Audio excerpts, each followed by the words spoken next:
Hey, it's Mr. K doing a video for AP Physics 1. Today we're going to talk about work and energy. This is the first lesson on work. And so to give a basic definition, work is going to be what we use to change energy, to give something or take away the energy from something.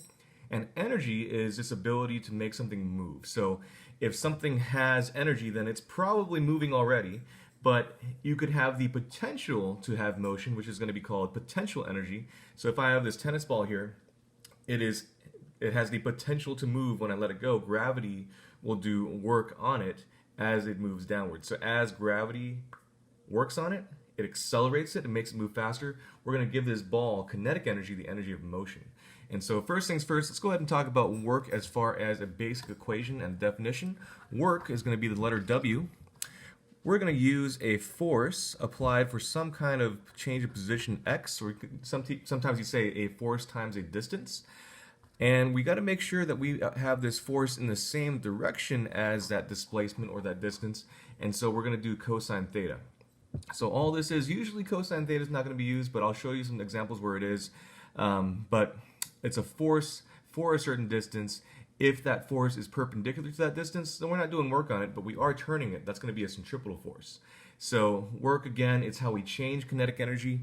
It is a force applied for some distance or displacement, and you got to make sure that that vector is in the same direction as your displacement, so you can speed something up, you can slow something down. And so let's give some more definitions here. We have kinetic energy. Kinetic energy, we're going to write KE, and that is going to be the energy of motion. So that's going to be 1/2 mv squared, which says, hey, if we are moving, the bigger we are and the faster we're moving, the more kinetic energy we have. If I slam into you, the more it's going to hurt. All right, that's momentum later on, but right now we're just doing energy. So kinetic energy, if something is moving, if something has velocity, 1/2 mv squared will tell you how much. And the units for energy is the J, or in other words, the joule. Okay, and so, or joules. So if something has energy, we're going to say it has a certain amount of joules of energy. Yep, famous scientist's last name. So again, energy, joules. A joule is going to be a Newton meter. It comes straight from work. If we apply a force for a distance, for a force for a change of position x, we're going to give something energy, and that's going to be in joules. Now, that's kinetic energy. Kinetic energy, again, is the energy of motion. It's as things move around, it has kinetic energy. The V is squared. So if the V is squared, we don't really care about the direction because, you know, we're going to square any kind of negatives. Negatives become positives. So energy is a scalar. That is extremely important whenever we start to do problems. It makes things a lot easier for us. We've gone through projectile motion, we've gone through dynamics. Energy being a scalar makes things extremely simple if we can apply it in the right way. So kinetic energy, energy of motion. Let's go on. We got this thing called potential energy. In particular, potential energy is going to be the energy due to gravity. So gravitational potential energy, that's going to be a lot of it. We're also going to have an elastic or a spring potential energy, and that's due to compressed springs or stretched springs. Think about a bow and arrow. You pull that string back on the bow and you let it go, and you give something kinetic energy because of the work being done on it. All right, so gravitational potential energy, it's an amount that relies upon the force of gravity and the height. And so the equation for gravitational potential is mg delta h. And if you look at that closely, this is just the definition of work. It's going to be a force applied for this distance h. But again, we really don't care about the direction. All we care about is a change in height. That might sound like we care about the direction right now, but really we don't. We just care about it going from one place to another. We don't care about anything that happened in between. We just want to consider what the change in height was, and we'll see that in a little bit. The potential energy of a spring. The spring is going to be 1/2 k, the spring constant, delta x squared. And what this comes from is because the force of a spring starts to change as that spring becomes decompressed. So if I've got something all compressed up and it starts to push out, that spring's force starts to lessen as time goes on. And because of that, we need to talk about this as a force times a change of position, right? But the force of a spring is going to be changing as position changes, which is going to be kx. And we want to have the average force for that, so we're going to divide that by 2. And we got to, this is again force, we got to multiply that by the change of position x. And so we get the 1/2 kx squared there just by algebra. Calculus will do it for you as well, but the algebra is just fine. So starting from that, we're going to talk about work, we're going to talk about energy, we're going to talk about the conservation of energy, but for right now, let's just do a simple problem where we have a ball starting up here, we drop it down, and if that's the case, we can talk about the different kinds of energy involved. So I'm going to have Carl, he starts up here, and he falls down some distance h, and we got to figure out what goes on with him whenever he gets down to the bottom. And so traditionally, we would just say, all right, well, we know that Carl would have a force on him, which is the force of gravity, which we would say is mg. And of course, we are on Earth. We've just come through a circular motion gravitation section where if we're not on Earth, we can figure out what the mg actually is. But that's going to act for a distance h. And so traditionally, we would say, all right, we know that Carl would have an initial velocity of something. Let's call it 0 for now. We know that Carl would have a final velocity of something else. We don't know what that is. We know that he has an acceleration. That's going to be about -10, or let's just say it's 10. It's g, meters per second squared. He's going to fall for a certain period of time, and he's going to go for a certain displacement y, and that's going to be h in this case. And so to solve this problem, we would pretty much need to know how far we're allowing him to fall, or for how long we're allowing him to fall. Now, if we're working with energy, we're going to focus on distances. If we're working with momentum, we're going to work with times. So I'm going to go ahead and work with a distance here, and let's just say that we have a height of, maybe 100 meters. Let's go big. So we have a falling distance of 100 meters, and to solve this problem, since we don't have time, we would use an equation that looks like this. And the equation here is that second equation for kinematics, 2a delta x or y, and this is one that we would use in case we don't have time. And so here we don't have time. Let's try to figure out that final velocity at the very bottom. So the initial velocity was nothing. The nothing squared is still nothing.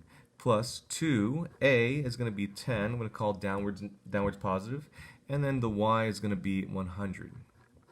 And this is equal to a vf squared. And so vf is going to be the square root of 100 times 10 is going to be 1,000. 1,000 times 2 is going to be 2,000. And let's use our calculator here to get the square root of 2,000. And that's going to be 44.72. So this is going to be 44.72 meters per second. And let's see, maybe we want to find time. We know what we're changing our velocity by 10 every single second. So I would say that the change in time is about 4.472 seconds, assuming that our acceleration due to gravity is around 10. So that's kinematics. That's forces as well. Let's go ahead and talk about energy. What kind of energy does the bowling ball have when we first let go of it? And of the types of energy that we have currently, we have kinetic energy, potential energy due to gravity, and the spring potential energy. Well, we're not working with a spring here, so we definitely have this UG, this potential energy due to gravity, and on the way down, we're going to gain kinetic energy. And so at the very bottom, we gain kinetic energy, but as we go down, we lose potential energy. So there's this trade-off. We give away the potential, but what we get is the actual energy, the kinetic energy. And so at the very top, I would say, hey, I have potential energy due to gravity, and we get this kinetic energy at the very end. And we didn't lose any along the way. There's no friction here, so we can just set them equal to each other. This is the law of conservation of energy. We're going to do a lot more of that, but right now we're just trying to introduce this topic. So the starting energy is potential energy, mg delta h, and the ending energy is going to be 1/2 mv squared, and so it turns out that the mass does not matter. And let me use red to cancel stuff out. And so we have this g, we have this delta h, and this is equal to 1/2 v squared. I'm going to move the 1/2 over by multiplying by 2, and then I'm going to be square rooting. And what I end up with is actually the exact same thing that I had up here. It turns out that this equation was an energy equation the entire time. Surprise. So this is going to be the square root of 2. G is going to be 10 like we had before, and then 100 for the h. So that's going to be square root of 2,000, and this gives me the final velocity of 44.72 meters per second. And we would have to know that this is the final velocity downwards.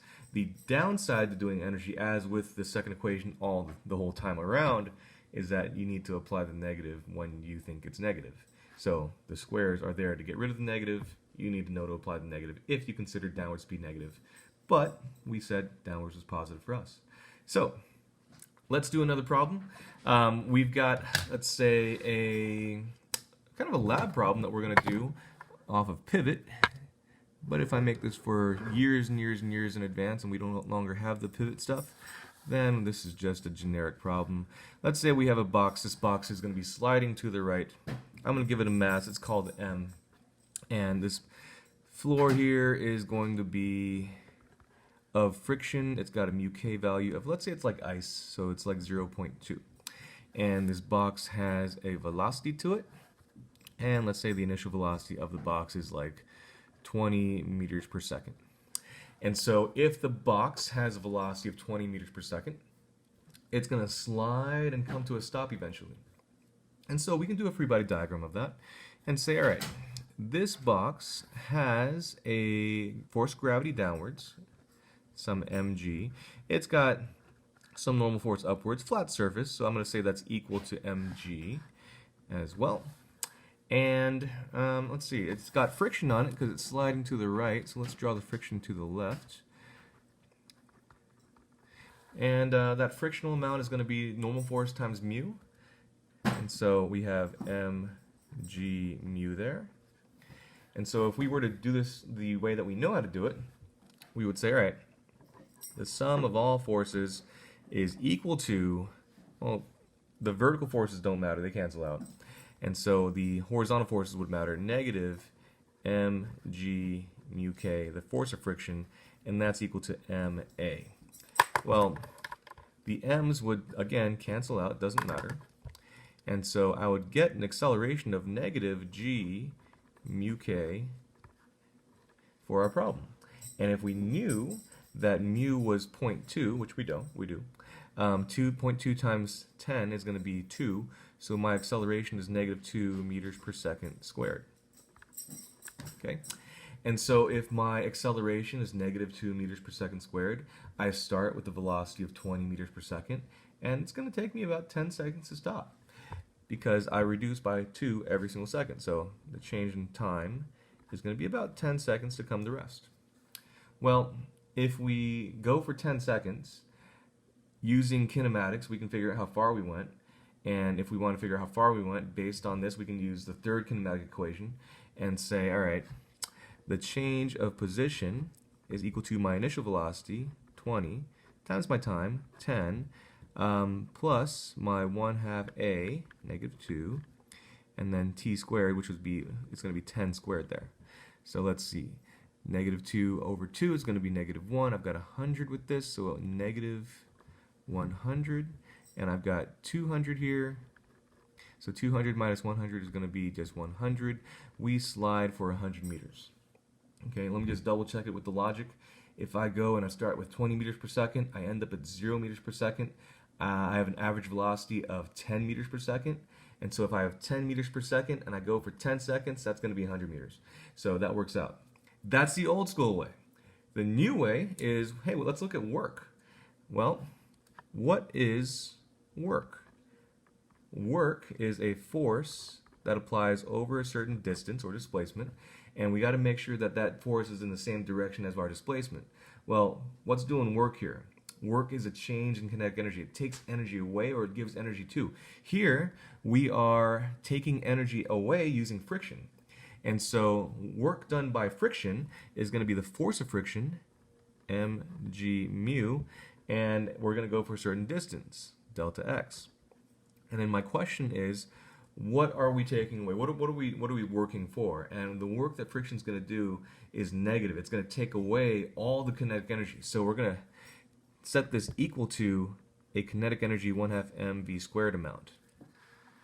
And so right here, if we have the work done being the amount of kinetic energy that it has, we want to take all that away, turn it into heat, then this is my equation setup. This is called the work energy theorem. So I'll just write that at the top. The work energy theorem is going to be where if we do a certain amount of work to our system or our object, it's going to gain or lose energy based upon the amount of work that we do. And so here, the m's, again, they cancel out. Goes away. And I've got this 1/2 v squared amount, and that's equal to g mu delta x. Well, if I want that delta x, I better move that g and that mu over. So I've got v squared on top divided by 2g mu. And that's equal to my change of position x. Well, if I know my initial velocity, that's 20 squared divided by 2 times 10 times mu, which is 0.2. Let's see if I can't put some things together here. I've got 10 times 0.2, that's going to be 2. That's going to be 2 times 2, that's going to be 4. So I've got 20 squared on top, that's 400, divided by 4. And that'll give me 100. Well, that is exactly how far we said it would slide from before. And that is using work to solve our problem. Now, as a last note, if this friction was not friction, let's say it was something else like a rocket pushing down on this box to slow it down.